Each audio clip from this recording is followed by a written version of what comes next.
Welcome back, everyone. On today's episode, we address questions on lapsed buyer messages, Gmail inbox versus promotions tab, the best time of day to send emails, recession or no recession, and crafting Memorial Day emails. I'm Greg Zakwitz.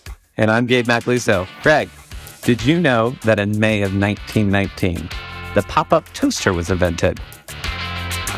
Forever giving us the debate. Is it burnt toast or burnt bread? It's burnt bread, right? I feel like we could probably spend 20 minutes on this topic, which would push us way past the bell. Let's do it. Comment, burnt bread or burnt toast? Totally burnt bread. Welcome, everyone, to today's show. We are glad to have you back, and you know how it works. 5 topics, 3 minutes each. We run super long. We apologize later, and then we move on. Before we get started, go ahead and click that like and subscribe button. And if you have any email questions you want us to answer, leave them in the comments section or find us on social media. While we talk about email today, remember, great email marketing doesn't have to be expensive, and that is your PSA for the day. Gabe, our first topic is about delays between automated emails. We tried this last time with 2 of them. We only got through 1, but we're going to skip that one, come back to it later. So another tease for you. So today, let's see if we can get 2 in. The first is lapsed purchaser series. And if we have time, we're going to talk about browse/product abandonment. So lapsed buyer, timing between automated messages. Gabe, what do you say? Yeah, I think anytime you have an automation that's going to be multiple part series, I think your kind of safe bet is always going to be one day, right? That gives people a full 24 hours, a full working cycle. If it's on the weekend and I get the email at 9 a.m., I've got until 9 a.m. the next day to make my purchase. In terms of those delays, setting up that initial trigger, obviously it's all about what product you're selling. If you sell supplements and you sell a 30-day supply, then you're going to want to start playing around with that lapsed purchaser series, probably like 24, 25 days. You definitely want to hit it before that person's going to run out, give them time to make the purchase, give them time to ship it out there. If you're selling clothes, seasonality, that kind of stuff, there's all kinds of tests you can do with it. Greg, what say you? So a caveat there is obviously look at your own products and make educated decisions based on the products you sell. Supplements, awesome example there. Typically for lapsed purchaser, I would go for most people, products that maybe are not consumables. I would probably do 2 days in between. And my reasoning for doing that is they haven't purchased in a while, right? So they might need a little more time to kind of come back and discover new products, things like that, or check out new things and maybe figure out why they haven't purchased. Also, based on your strategy, you're using a lot of strategies will say discount in the first message, maybe increase that the second message, increase the third. So you kind of want to give a little day break where if I check out products one day, I go back to the next day and I got an email, I got a deeper discount. So you give yourself a little room. I would say my strategy at that point within your messaging, though, is provide them reasons to come back. So obviously, showcase new products, give them discounts, maybe things they might have missed back in stock, something where they kind of re-engage them a little bit. But traditionally, I would go 2, maybe 3 days in between, but 2 days between messages. If you're making a hard push to capture them again, make the hard push and commit to it. And then you can always test it from there. All right, we got through that one pretty quickly. We left it surface level, but it gives us 1 minute to talk about browse/product abandonment. What do you say, Gabe? Yeah, great question. So I want to kind of go back to lapsed purchaser just really quick. Yep. I think lapsed purchaser, suppress those guys from your campaigns. I think that is a good focused kind of effort. Browse, I don't think you need to suppress anybody from your normal campaigns. This is kind of the normal shopping experience. I always put myself in the store. If I'm looking at something, am I okay with the sales rep coming up to me and saying, hey, can I help you? Kind of situation. And that, to me, that sales rep is the campaign. So to me, you don't need to suppress them from that. In terms of delays, again, depending on how quickly your stuff sells out, you got to be mindful of that. But I'm a big fan of browse product abandonment, like 15 to 30 minutes with that initial SMS if you're utilizing SMS messaging. And then depending on time of day, and of course, playing with your delays, I think even doing like something like 6 to 12 hours later. Again, depending on the scarcity of that product, you can be pretty aggressive with these things and use that sense of urgency in your subject lines. Maybe not even offering a discount, but just like, hey, this stuff goes fast. And if you want it, like, there's a lot of people looking at it, so go ahead and get it. Yeah, so I agree with you. We talked in a previous episode, so if you haven't caught all the episodes, we talked about browse abandonment strategies here. So without getting into those too much, I agree with you. Initial messages, quick, be aggressive with them. Love 30 minutes after SMS. I talked specifically about that, getting one of those from a brand either an episode or 2 ago. So love that. You probably don't have a super long browse series, right? It's probably 1, 2, maybe 3 messages based on the products you sell, where if there's a little more info that needs to be given. So I might just go aggressive early, and then 1, maybe 2 days later on the browse, the second one. And usually that calls it a day. If you have something longer, obviously give a day break, figure out the shopping patterns. But if you have more messages, there's usually a reason for that. So educated guess. But first one aggressive, 30, 1 hour, 2 hours after, and then just do a day or 2 in between. And then you can figure it out from there. Shocker, Gabe. We ran long, so let's move on. Oh, I thought we really had that one. I was getting ready to clap first. Like, I thought we made it. Anyway. All right. Our next topic is one constantly asked about, the Gmail promotions tab. I didn't look at the script for this, and I almost brought it up in the last episode, but here we are. So serendipity wins. Greg, should brands worry about landing in the Gmail promotions tab versus their inbox? Which is better and why? Yeah, that wasn't a bad movie, by the way. Not the best, but not bad. So promo, my opinion, promo all day long, every day. Give it to me. If you're sending something that sells, people, when they go to the promotions tab, are looking for things to be sold, right? That's the reason they're in the promotions tab. If something lands in my personal inbox and it's not, I immediately move it over because it's my personal inbox. So I'd say people go in there, they're in a buying mindset, they're checking it anyways, but that's what they're getting there for. Again, I always move those messages over. I know when this thing rolled out years ago, this was all the fuss. It was, oh my goodness, what's this going to do to our delivery? What's this going to do? We're going to lose all these sales. And then we were monitoring that. And lo and behold, it didn't negatively impact sales. In fact, some brands saw an increase in sales because people were going there with the shopping mindset. We get this all the time. I'm sure you get it 10 times more than I do, Gabe. And your team, they're probably getting it 20 times more than you're getting it. I would say promo all day long. What about you? Yeah, I agree. And I think this gives me a fantastic opportunity to be a little bit sarcastic and satirical in my response because people love that. I enjoy it. It's humorous. It absolutely makes me cringe when I'm like scrolling my Facebook feed. And of course, like I'm on all kinds of like digital marketing sites and reading all the stuff. So of course, who am I being targeted by? These email influencers where if you just add the snippet of code, we can guarantee that you'll be put in the primary tab. And I'm just like, oh, the best. But I just want, gives me the ick, as these millennials say, or Gen Zers. I don't know what group we're in anyway. But that to be said, yes, I am a huge believer in the promotions tab. My mindset is I'm going to the promotions tab to shop. So like most inboxes are going to be a majority of promotional marketing messages, and especially my personal inbox, right? So if I'm going through there and I get an email from my mom or my wife or my kids, because, they can send emails from school, and I'm scrolling through there and there's a whole bunch of other like brands stuck in that inbox, I'm like, delete. Clear those out. I don't even open them because I'm just trying to get to the meat and potatoes of what I'm actually interested in responding to at that moment. And then there's sometimes where I'm like, hey, what's going on in the promotions tab? Are there any good sales? And we could get into a whole debate about like send time optimization, which we've talked about before, and we could get more into that. But yes, I'm a huge believer in the promotions tab. And just remember, if you take anything away from this, the promotions tab is the inbox, Greg. Believe it or not, that is one and the same. Yes, 100%. People treat it like it's a spam folder. I don't get it. It doesn't make any sense, right? It is not a spam folder. This also goes into if I get something in my personal inbox and drag it over. If I'm too busy, I will delete. I won't even look at the pre-header subject line, right? I just see it and delete. So optimize pre-header and subject lines. We talked about in previous episodes. Gabe, clap. Yes, we did it. We hit 3 minutes on the nose. We're moving on. Comment if you like promotions tab or not. So, okay, next topic. We're going to piggyback off a previous episode again and move from the best days to best send times to send your emails. So, Gabe, this is, you see evidence when to send emails and when, all right, I'm going to start this one over because I don't know what the heck I'm saying here. So, Gabe, do you see any evidence of when to send emails, and when are you most engaged with promotional emails after you receive them? Yeah, great question. Always a great question. I say that a lot. That's like my transitioning opening line is, great question, Greg. Let's talk about it. We'll work on it. No, I love this question. So abnormal because I wake up 4 a.m. Monday through Friday to go work out.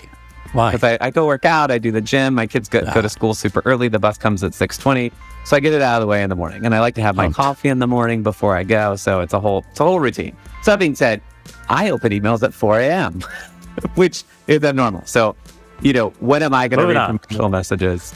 Probably not the best example use case. But that being said, if I'm advising a client of like, hey, when do you need to send emails?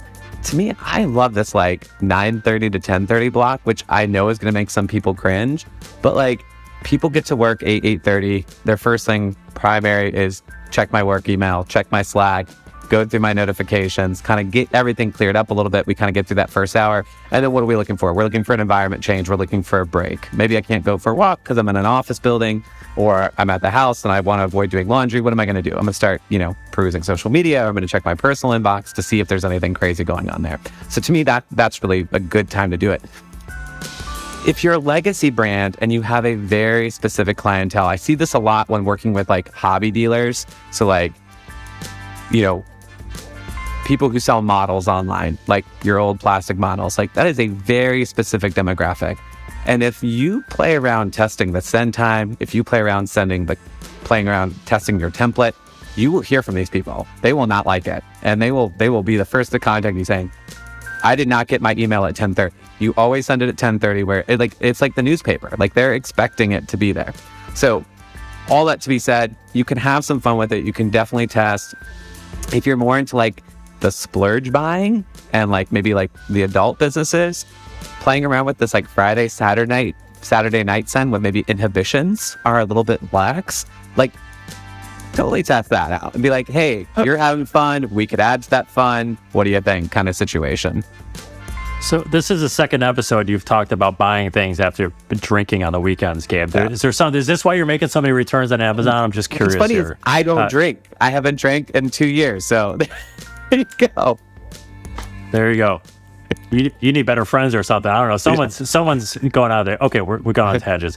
All right. So I had on a work day, I put before 11 a.m. for the same reason. I think 9:30, 10:30 is a pretty good sweet spot there. Same reasons you gave, patterns, working. Sometimes you just need that mental break in the morning for 5 minutes to scroll through stuff too. And it kind of triggers you. Now, if you're going to send, either if you don't send in the morning for whatever reason, you send later in the day. I go later afternoon, very early evening, not too late. But again, you got to factor in your customers here and the age of them. So if you're sending to someone maybe in their upper 30s, low 40s, they might have small kids who, you kind of have this black hour there, and then they'll start shopping at 8, 9 o'clock when the kids go to bed, something like that. So traditionally, I would say if you're sending it anytime before the evening, before 11 a.m. at a work day, weekends, I'd probably do it, probably around the same time, maybe even a cup of coffee, maybe a little bit earlier to appease the people who are up early and enjoying the coffee on the back porch or whatever, or working out at 4:30 a.m. like you, Gabe, because you're crazy. All right, and you mentioned one other thing. We're over on time. I don't care. What the heck is a newspaper? Yeah. So, again, demographic. My neighbor is 78 years old. She's the best neighbor we've ever had, and she still gets her newspaper every morning. So, there you have it. That's the hot take for the day. People still buy the newspaper. Previous question. I'm Gen Xer, by the way. I don't know what you are. You sound like a millennial. Moving on. Right. Greg, let's move on to our industry topic, which is about the economy. Look, we're going from being like hip and trendy to now we're worried about stocks and interest rates. So here we go. We're still seeing high inflation. Interest rates keep rising. People are still shopping. Going into the year, it was thought consumers would be more selective with their spending. But some reports show people are shifting their buying to non-essential items. So Greg, how should e-commerce merchants approach marketing to consumers, knowing there's uncertainty without alienating them? Well, when I opened up the newspaper this morning, looked at the stock market, this is interesting because I don't know if you feel it. I feel like we're living in a pretty big recession right now, right? I just read a thing yesterday saying egg prices came down drastically, and I'm like, really? Because I'm still paying a boatload for them. Like, everything seems to be going up, and you have all these companies making record profits. However, I have also not really reduced spending on some of those other things. Like, I don't really buy a lot for myself anyways. I buy maybe something small, but I'm not going, should I buy a pair of jeans now or not? Right? Because I'm worried about stuff. I don't know. We see consumer price index, producer price index coming down slightly, which means CPI should be coming down, in the trailing couple months here, but it's only slightly. And everyone keeps predicting that we're going to have a deeper recession in the next 8 months. We have all these warning signs flashing around from different things. I don't know. 2/3 of Americans think the U.S. is going to be in recession within next year. I am one of those 2/3. I think we're going to be even deeper than we are now. I don't know what to do about it, though. I just keep seeing people buying stuff. I don't really know if they're really curbing their purchase behavior. So, for me, how do I relate that to email? I don't know, maybe focus on post-purchase, build that up now so that if the recession does hit, right, or some sort of recession hits deeper than we're in now, you have a little more kind of loyalty or kind of goodwill built up with people that are purchasing now and maybe not curbing their habits. So when they decide later that they are going to purchase something, but they consolidate down, they choose you. I'd focus on post-purchase, some of those key automations, and that's where I would go with it. So I'll give you the other half of time to see what you think. Yeah, no, I completely agree with you. I think the focus across the industry has now been all about customer retention in any industry. Obviously, e-commerce, that's where we kind of focus on. I think doing loyalty post-purchase. We're seeing an uptick in membership software options out there in terms of, okay, people are investing. It's easy to kind of have that incremental revenue kind of just running in the background, right? Like, if Prime probably, and I hope they don't listen to this, but if they doubled their Prime membership fees or increased it by 50%, yeah, I probably wouldn't even care about it because I'd be like, it's probably more work for me to cancel the subscription than just like keep going with it, kind of situation. And they've now made a huge improvement. I think we've heard the stories about Costco and Planet Fitness too, like the amount of membership fees they're able to collect. Costco is a great idea, great in terms of like, oh, bulk, you can save, right? We had to get rid of our Costco membership because we would spend $500 at Costco and then $200 at the grocery store. So it didn't really save us any money, but they're very good at that marketing aspect of like, hey, buy in bulk, save money, even though you might be at the bottom line spending more money, which I think is what we're seeing in the e-commerce world. Like, we're definitely seeing brands like consolidate and be more specific about how they're spending their budgets, but we're not really seeing a slowdown in consumer spending. So it's like this weird mix of like, are we in a recession? Are we not in a recession? Oh, the stock market's going up consistently, maybe a little bit slower than we're normally seeing in the past. There's this whole thing with mortgage interest rates, which is going to be interesting to see, where people with lower credit scores are going to get maybe like a better break on their interest rates, where if you have a higher credit score, like you're not getting as much off. So it's way above my pay grade and to try to even begin to understand how this all works.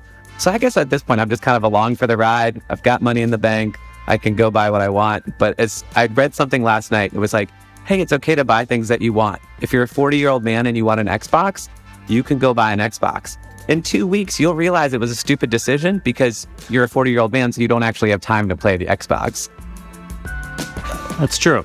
And shocker, we're over time. Yeah. So our final topic today, Gabe, involves Memorial Day email and SMS marketing. What are your top tips for planning Memorial Day email and SMS campaigns, Gabe? And let's roll. Yeah, so to me, it can be obviously Memorial Day if you're in the US. We're a worldwide audience here. So not everyone celebrates Memorial Day. So, kick off to summer,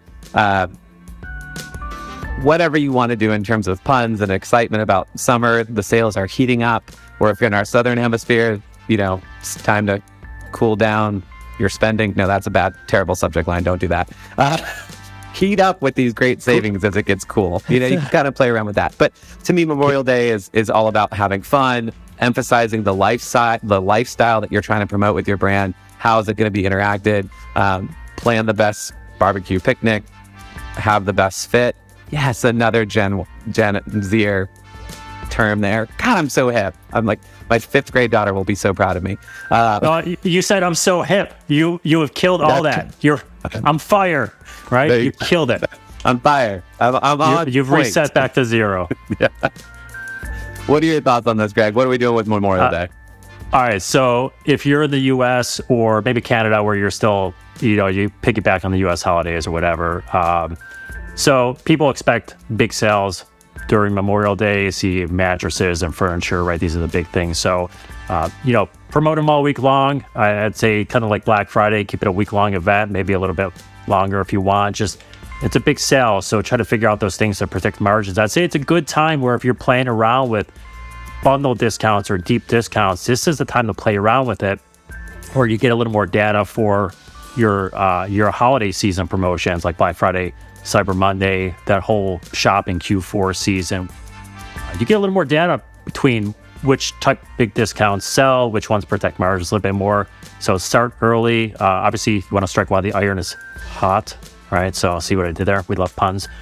All right, so I like your advice for if you're not in the US, right? So kick off the summer, great things, keep the heat going year round, keep the summer extending if you're in the Southern Hemisphere where you start to cool down there. So I'm all about protecting margins here, but keep those sales a week long would be my advice here. And, it's a good opportunity. You're going to have more people shopping specifically for sales this time. So you might get a little more traffic to your website as well. So be active on social, but really focus on optimizing your signups at this point as well, because you might get that more traffic for people looking for hot sales. So make sure you have a pop-up in your website. If you're changing your setup, make sure you kind of strike that. And you might even want to reconsider your welcome series.